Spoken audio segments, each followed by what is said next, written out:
Hello everyone, आप सबका आपके अपने चैनल स्टॉक मार्केट निंजा में बहुत बहुत स्वागत। ये चैनल रिटेल इन्वेस्टर की हेल्प के लिए बनाया गया है, खास करके स्टॉक मार्केट बिगिनर्स के लिए। दोस्तों, स्टॉक मार्केट बिहेवियर को समझना बहुत ज़रूरी होता है और उसी के हिसाब से हमें अपना स्टॉक पोर्टफोलियो को भी बिल्ड करना होता है। बुल रन में तो सब मज़े लेते हैं, बट जब बियर मार्केट चालू होता है तब बेचारे रिटेल इन्वेस्टर ही फंस जाते हैं और ये सब होता है due to lack of knowledge. दोस्तों, बियर मार्केट में सर्वाइव करने के लिए हमें अपने पोर्टफोलियो को वेल डाइवर्सिफाइड करना चाहिए। यहाँ पे डाइवर्सिफिकेशन का मतलब है अक्रॉस सेक्टर्स और अक्रॉस कैप्स। तो अक्रॉस सेक्टर्स में हम लोग बोल सकते हैं कि जैसे कि डिफरेंट सेक्टर्स है अपने स्टॉक मार्केट में, जैसे कि आईटी है, हेल्थ केयर है, फार्मा है, मेटल सेक्टर है। और अगर हम लोग मार्केट कैप वाइज की बात करेंगे तो लार्ज कैप कंपनीज रहती है, मिड कैप रहती है, स्मॉल कैप रहती है, कुछ माइक्रो कैप कंपनीज भी होती है। तो ऐसा करने से क्या होता है, अपनी जो रिस्क रहती है स्टॉक मार्केट में वो थोड़ी बहुत कम हो जाती है। दोस्तों, वीडियो को स्किप बिल्कुल मत कीजिए और इस वीडियो के अंत तक बने रहिए। मेरे पास आप लोगों के लिए कुछ सरप्राइज है। तो चलिए दोस्तों, आज के इस वीडियो को स्टार्ट करते हैं, जिसमें हम 2 लाख के पोर्टफोलियो के एनालिसिस करेंगे, जिससे आपको आपकी स्टॉक इन्वेस्टिंग की जर्नी में थोड़ी बहुत हेल्प ज़रूर मिल जाएगी। आज हमने मोस्ट ऑफ द सेक्टर्स की कुछ रैंडम स्टॉक्स को पिक किया है एनालिसिस के लिए। इसे किसी भी तरह की रिकमेंडेशन ना समझे। यहाँ पे आप देख सकते हैं, मैंने पहला कॉलम लिया है नेम, जिसमें कंपनीज के नेम आप देख सकते हो, टाइटन, डीमार्ट, राउट, एचडीएफसी बैंक, एक्सेट्रा एक्सेट्रा। आप उसके बाद आप देख सकते हैं मार्केट कैप कॉलम है, जिसमें कंपनी का मार्केट कैपिटलाइजेशन है, ओवरऑल मार्केट कैप जिसे हम बोलते हैं। आगे है इन्वेस्टेड वैल्यू। इन्वेस्टेड वैल्यू में आप बोल सकते हैं कि आपने अपना कितना अमाउंट उस पर्टिकुलर कंपनी में इन्वेस्ट किया है। जैसे कि आप देख सकते हैं यहाँ पे टाइटन में इन्वेस्टेड वैल्यू दिख रही है 25,000, तो यहाँ पे 25,000 टाइटन में इन्वेस्ट किया हुआ है। इस तरह से आपको सारा डिटेल आपको यहाँ पे आप देख सकते हैं मैंने फिल किया हुआ है। आगे है सेक्टर, तो वो कंपनी कौन से सेक्टर से बिलोंग करती है, मतलब कौन से सेक्टर की कंपनी है, उस हिसाब से मैंने वो सेक्टर्स वहाँ पे लिखे हुए हैं। जैसे कि टाइटन कंपनी ज्वेलरी सेक्टर से बिलोंग करती है, डीमार्ट रिटेल सेक्टर में आता है, राउट मोबाइल जो भी है वो आईटी सेक्टर का एक स्टॉक है, एचडीएफसी बैंक फाइनेंस सेक्टर से बिलोंग करती है। तो उस तरह से हमने सेक्टर्स मेंशन किए हुए हैं। तो दोस्तों, आप मुझे बताइए, आप एक्सेल के बदले इसको पाई चार्ट से विजुअलाइज करना चाहेंगे कि अगर हम लोग उसको पाई चार्ट के व्यू से देखेंगे तो कैसा दिखेगा? तो मैं आपको पाई चार्ट के व्यू से भी दिखाता हूँ। अभी आप देख सकते हैं मैंने पाई चार्ट व्यू ओपन किया है हमारे स्टॉक पोर्टफोलियो एनालिसिस में। तो यहाँ पे आप देख सकते हैं राउट मोबाइल में 15% अलोकेट हुआ है अपना ओवरऑल वेटेज, मतलब हमने जितना भी इन्वेस्ट किया है 2 लाख और अक्रॉस द कंपनी इन्वेस्ट किया, तो उसमें से 15% का चंक राउट मोबाइल में इन्वेस्ट हुआ है। इस तरह से ये अलग अलग कंपनी में अलग अलग परसेंटेज के हिसाब से डिस्ट्रीब्यूट हुआ है। तो जितना हम लोगों ने पैसा लगाया उसके हिसाब से यहाँ पे आप परसेंटेज देख सकते हैं। एचडीएफसी बैंक में 10%, मतलब 2 लाख में से 20,000 एचडीएफसी बैंक में इन्वेस्ट किया, उस हिसाब से ये अक्रॉस कंपनीज आपको देख सकते हैं आप। अभी आप देख सकते हैं सेक्टर वाइज ब्रेकअप अपने पोर्टफोलियो का। तो यहाँ पे आप देख सकते हैं आईटी में 15% इन्वेस्ट हुआ है हमारे पोर्टफोलियो में, फाइनेंस में 19% की इन्वेस्टमेंट हुई है। तो उसके हिसाब से सबसे मिनिमम इन्वेस्टमेंट दिख रही है हमें मिसलेनियस, एफएमसीजी और सिरेमिक प्रोडक्ट्स के सेक्टर्स में। तो अभी आप देख सकते हो कि अपना पोर्टफोलियो किस हिसाब से सेक्टर वाइज डाइवर्सिफाई हुआ है, जिससे क्या होगा, हमें पता चलेगा कि अगर किसी सेक्टर में मंदी चल रही है, कोई सेक्टर अच्छा परफॉर्म नहीं कर रहा है, तो हमारे ओवरऑल पोर्टफोलियो में कोई ज़्यादा उससे दिक्कत नहीं होनी चाहिए और वो ग्रो होना चाहिए। तो उसके हिसाब से हमें अपना जो भी पोर्टफोलियो रहता है उसको सेक्टर वाइज बाइफिकेट करना बहुत ज़रूरी है।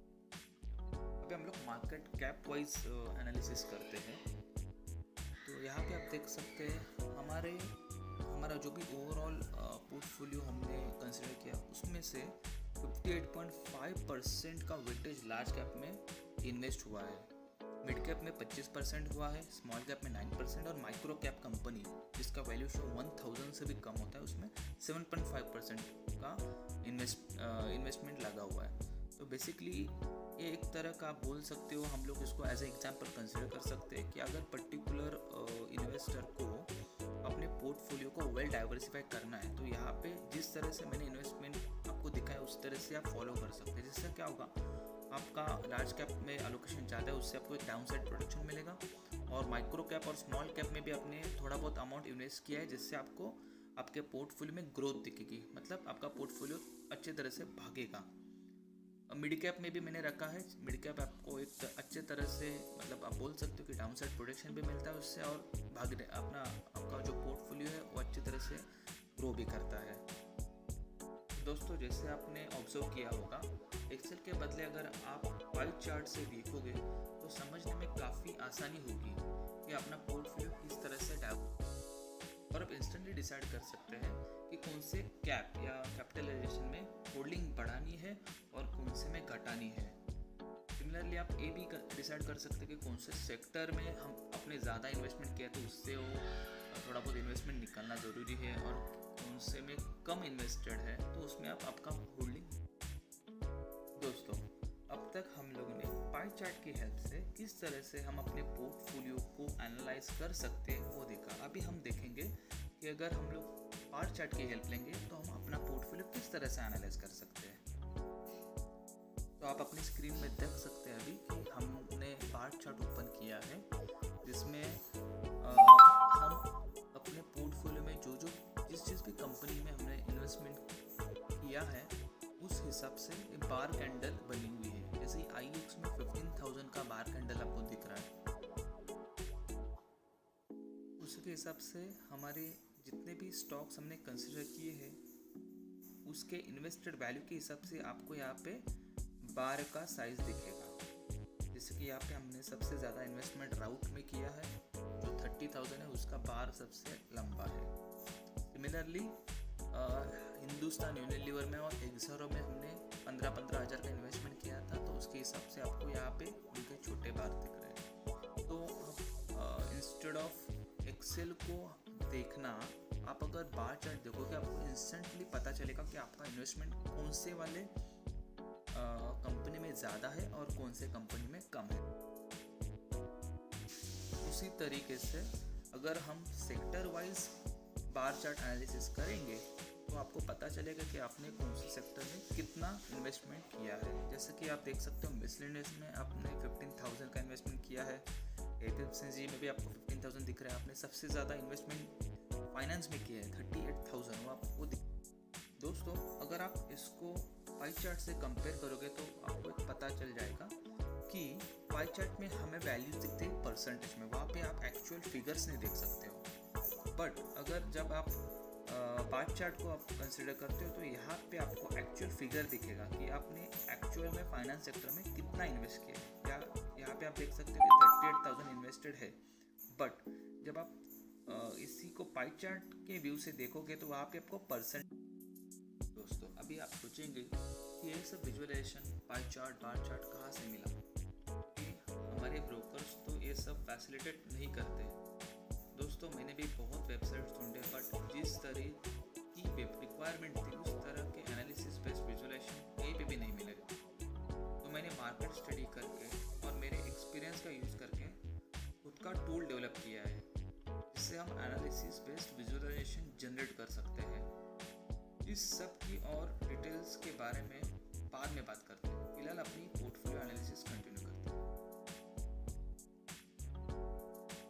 इकोनॉमी साइकिल की और उसके परिणाम की भी थोड़ी बहुत समझ होना बहुत ज़रूरी होता है, क्योंकि कुछ स्टॉक्स जब इकोनॉमी पीक पर होती है तो बहुत होता है और यही स्टॉक्स वीक इकोनॉमी में बहुत ज़्यादा क्रैश हो जाते हैं, उन्हें हम साइक्लिकल स्टॉक कहते हैं। दूसरी तरफ कुछ स्टॉक्स वीक इकोनॉमी कंडीशन में भी अच्छा परफॉर्म करते हैं जिससे हमें डाउन साइड प्रोटेक्शन मिलता है, बट इस तरह के स्टॉक्स नॉर्मली बुल रन में उतना तेज नहीं भाग पाते। इन तरह के स्टॉक्स को डिफेंसिव स्टॉक्स कहा जाता है। इसके अलावा जब इकोनॉमिक क्रैश के बाद जब वापस ग्रोथ फेज में आने लगती है तब कुछ स्टॉक्स तेजी पकड़ते हैं, उन्हें सेंसिटिव स्टॉक्स कहते हैं। इन्वेस्टर्स को अपने रिस्क एपेटाइट के हिसाब से इन डिफरेंट टाइप्स के स्टॉक्स में इन्वेस्ट करना होता है। अभी आप देख सकते हैं हमारे पोर्टफोलियो के केस में कितना परसेंट वेटेज हमने साइक्लिकल स्टॉक्स को दिया है, कितना परसेंट वेटेज सेंसिटिव को मिला और कितना परसेंट वेटेज डिफेंसिव को दिया है। तो हम बोल सकते हैं कि ये स्टॉक पोर्टफोलियो जो हमने कंसिडर किया आइडियल है, क्योंकि हमने डिफेंसिव को भी अच्छा खासा वेटेज दिया है जिससे हमें डाउनसाइड प्रोटेक्शन मिलेगा। सेंसिटिव स्टॉक्स में 25% है जिससे हम जब इकोनॉमिक क्रैश के बाद जब हमारी इकोनॉमी वापस ग्रो होने लगती है तब उस टाइम पे हमें अच्छी खासी ग्रोथ दिखेगी हमारे पोर्टफोलियो में। और जो साइक्लिकल स्टॉक्स है 55%, जिससे क्या होगा हमारा पोर्टफोलियो बहुत अच्छे तरह से ग्रो करेगा जब हमारी इकोनॉमी पीक पर रहेगी। दोस्तों इसे किसी भी तरह का रिकमेंडेशन ना समझें, क्योंकि डिफरेंट यूजर्स के रिस्क एपेटाइट डिफरेंट होते हैं। तो कुछ इन्वेस्टर्स रहते हैं उन्हें ज़्यादा रिस्क लेना पसंद होता है, तो उनके लिए मैं बोलना चाहूँगा कि आप साइक्लिकल स्टॉक ज़्यादा कंसिडर कर सकते हैं और उसको ज़्यादा वेटेज दे सकते हैं। और कुछ इन्वेस्टर्स को बोल सकते हैं कि ज़्यादा रिस्क पसंद नहीं होती है, तो उस केस में आपको ज़्यादा से ज़्यादा डिफेंसिव स्टॉक्स अपने पोर्टफोलियो में ऐड करना ज़रूरी है। जिससे क्या होगा आपको डाउनसाइड प्रोटेक्शन मिलेगा, और जब मार्केट मंदी फेज में चला जाएगा या फिर मार्केट क्रैश हो जाएगा तो उस केस में आपके पोर्टफोलियो का ज़्यादा से ज़्यादा पोर्शन बचा रहेगा, उसमें आप ज़्यादा लाल नहीं दिखेगा आपको सब। दोस्तों अभी बात करते हैं विजुअलाइजेशन टूल के बारे में। इससे हम किसी भी स्टॉक पोर्टफोलियो के लिए पाई चार्ट्स और बार चार्ट, अगर आप लोग भी आपके पोर्टफोलियो के पाई चार्ट्स और बार चार्ट्स पे विजुअलाइजेशन जनरेट करना चाहते हैं तो नीचे कमेंट सेक्शन में आई एम इंटरेस्टेड लिखिए। दोस्तों आज के लिए इस वीडियो में इतना ही, जल्दी ही मिलते हैं। धन्यवाद।